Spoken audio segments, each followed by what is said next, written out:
Pemanah kuda suku Mongol adalah sosok ikonik dalam sejarah peperangan yang terkenal. Keterampilan luar biasa mereka dalam memanah mengantarkan keberhasilan Kekaisaran Mongol mendunia. Bahkan Abbasiyah sekalipun berhasil ditaklukkan, dan Baghdad yang merasakan kejayaan selama berabad-abad pun dibuat hancur lebur. Pada abad 12, Abbasiyah betul-betul dalam kehancuran. Bangsa Mongol yang dipimpin Hulagukan datang menghajar. Abbasiyah hancur dan bangunan intelektual Islam yang dibangun berabad-abad itu rapuh begitu saja. Warisan keilmuan di kota Baghdad sebagian besar dimusnahkan. Sungai Tigris bahkan menghitam akibat tinta buku-buku Baitul Hikmah yang mencair. Dan konon, kitab-kitab itu dijadikan jembatan oleh kuda-kuda tentara Mongol. Peristiwa ini adalah sejarah tragis yang terjadi sepanjang sejarah peradaban Islam. Serangan tentara Mongol ke Abbasiyah telah mengorbankan sekitar 1,7 juta Muslim.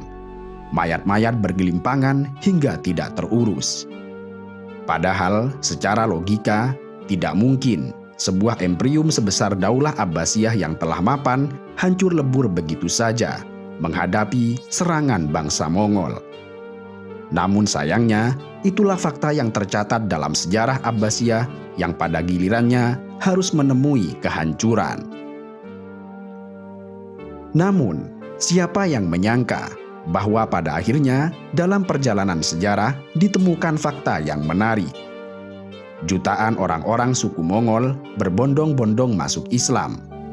Selain karena sepupu Hulagukan yang masuk Islam, salah satu sumbernya dari seekor anjing yang tidak terima karena Nabi Muhammad dihina.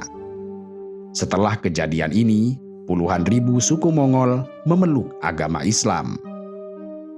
Suatu saat, para pembesar Nasrani mengadakan sebuah pesta besar untuk merayakan kenasranian salah satu putra Raja Mongol. Sebuah pesta yang meriah karena suku yang mampu menghancurkan Baghdad itu telah masuk Nasrani. Dan ini jelas akan memperkuat ketentaraan Salibis dalam memerangi umat Islam. Di tempat itu juga ada seekor anjing pemburu yang terikat dengan kuat. Anjing itu terlihat jinak, mengeluarkan lidah sambil mengamati orang-orang yang sedang asik berpesta. Di tengah pesta, salah seorang dari mereka yang bekas tentara salib angkat bicara. Ia berdiri tidak jauh dari tempat anjing itu terikat. Ia pun mendapat perhatian dari hadirin dan memandangnya. Dengan lantangnya, ia mencaci maki Nabi Muhammad SAW. Sumpah serapah pun muncul dari mulutnya.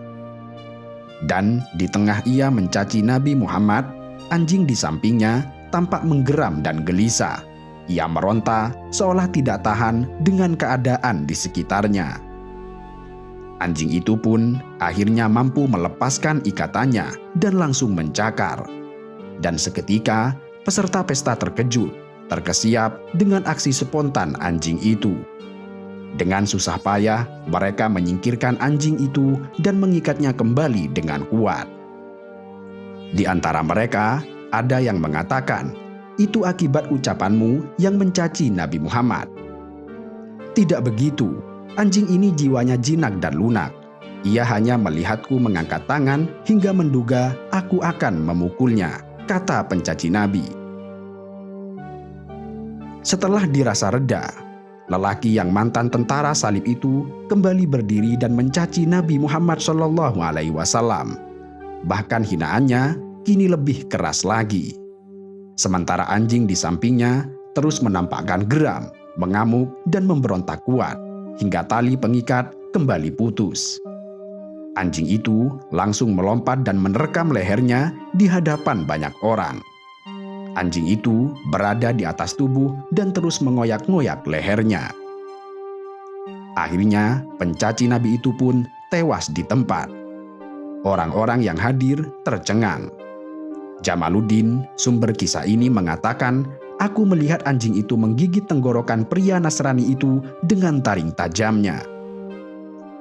Kisah ini ditulis oleh banyak sejarawan, di antaranya oleh Az-Zahabi dalam Mu'jamus Syuyukh, dan dikutip kembali oleh Ibnu Hajar al-Asqalani dalam Ad-Durar al-Kamina. Hikmah dari kejadian ini, sekitar 40.000 dari suku Mongol memeluk agama Islam. Kutipan oleh Az-Zahabi di akhir penulisan kisah ini. Kisah ini juga populer di kalangan bangsa Mongol. Hingga pada perjalanan tahun-tahun berikutnya, banyak dari bangsa Mongol di beberapa kawasan, sebagian besar memeluk agama Islam. Namun demikian, sebelum itu, salah seorang raja bangsa Mongol bernama Barkakan atau Berkehkan, pemimpin Golden Horde, sudah masuk Islam. Barkakan, sepupu Hulagukan penghancur Baghdad itu, masuk Islam pada tahun 650 Hijriah. Persinggungan sepupu Hulagukan ini dengan Islam setelah ia bertemu dengan seorang ulama di daerah Najjari bernama Najmuddin Az-Zahidi. Ia bertemu Syekh Najmuddin setelah ia kembali dari ibu kota bangsa Mongol. Saat itu, Barkakan mengajukan beberapa pertanyaan tentang Islam, dan Syekh Najmuddin menjawab semua pertanyaan dari Barkakan dengan jelas serta lancar. Rupanya, hawa keimanan merasuk ke dalam dirinya, sehingga Barkakan meminta Syekh Najmuddin agar membuatkan ringkasan berisi argumentasi ajaran Islam dan menjelaskan ketidakabsahan kepercayaan bangsa Mongol dan bagaimana cara menanggapi orang-orang yang menyalahi dan mengingkari Islam. Syekh Najmuddin Az-Zahidi pun menulis sebuah ringkasan sesuai permintaan dari Barkakan. Setelah membacanya, ia masuk Islam dengan keyakinan yang tulus. Ia pun kemudian berjanji akan mendukung Islam sepenuhnya.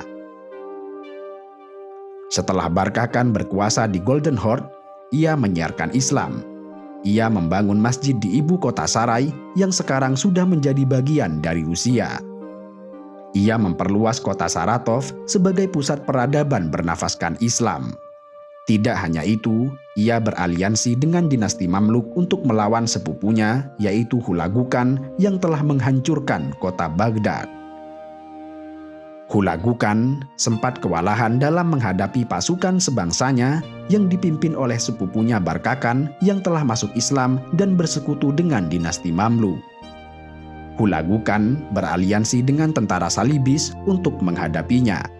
Tidak hanya itu, anaknya yang bernama Abakakan dikawinkan dengan putri kaisar dari Konstantinopel. Meski Abakakan tidak sepenuhnya masuk Nasrani, tetapi istrinya dipenuhi dengan pendeta Nasrani. Dia juga mengutus putra kerajaan ke Eropa untuk belajar agama, sekaligus memperkuat persekutuan melawan Islam. Pada tahun 1274, Abakakan juga mengutus 12 duta besar kerajaan Mongolia ke Komplek Lion. Pemimpin duta besar ini kemudian dibaptis dengan harapan Abakakan juga ikut agama Nasrani. Namun demikian, harapan itu ternyata harapan kosong. Malah kemudian terjadi peristiwa membanjirnya orang-orang Mongol memilih Islam sebagai agamanya. Saudaranya, Tekudar Ahmad, juga memeluk agama Islam setelah dibaptis dengan nama Nikola. Peristiwa anjing seperti dalam kisah sebelumnya diyakini juga terjadi dalam persinggungan ini. Pertempuran terbesar antara dua cucu Genghis Khan terjadi di Ain Jalut yang terjadi pada tahun 658 Hijriah yang kemudian dimenangkan oleh umat Islam. Kemenangan umat Islam di Ain Jalut juga tidak lepas dari peran Barakakan yang telah bergabung dengan dinasti Mamluk bersama besannya Zahir Baibars. Perang Ain Jalut terjadi 2 tahun setelah Baghdad dihancurkan oleh Hulagukan. Hampir setengah dunia Islam sudah hancur karena invasi bangsa Mongol, terutama di wilayah Asia. Sementara Mesir yang berada di kekuasaan Mamalik dianggap sebagai benteng terakhir bagi umat Islam kala itu. pasukan Mongol dapat dipukul mundur oleh dua panglima jenius Mamalik saat itu, yaitu Saifuddin Qut dan Zahir Baibars. Baibars menggunakan taktik hit and run, yaitu serangan mendadak singkat, mundur sebelum musuh dapat merespon dengan kuat, dan terus-menerus bermanuver untuk menghindari keterlibatan penuh dengan musuh-musuhnya. Pada akhirnya, Hulagukan harus mundur dari Ain Jalut dan menjadi tanda kekalahan pertama dari dua kekalahan yang akan dihadapi bangsa Mongol dalam upaya mereka untuk menyerang Mesir dan tanah Syam. Semuanya juga tidak lepas dari peran Barkakan, sepupu Hulagukan yang telah masuk Islam bersama pasukannya. Keislaman bangsa Mongol yang terus mengalir di beberapa kawasan merupakan tanggapan nyata terhadap mereka yang mengatakan bahwa Islam disebarkan dengan pedang saja. Meskipun Mongol menduduki dan menghancurkan sebagian besar kota-kota Islam, pada akhirnya mereka menemukan Islam sebagai agama tepat untuk diyakini. Sebuah keajaiban saat Allah membalikan hati orang-orang yang benci pada Islam seketika beralih mencintai Islam, berkat seekor anjing yang mengerti bahwa Nabi Muhammad adalah manusia paling mulia di muka bumi. 20 tahun kemudian, bangsa Mongol sendiri telah menerima Islam sebagai agamanya.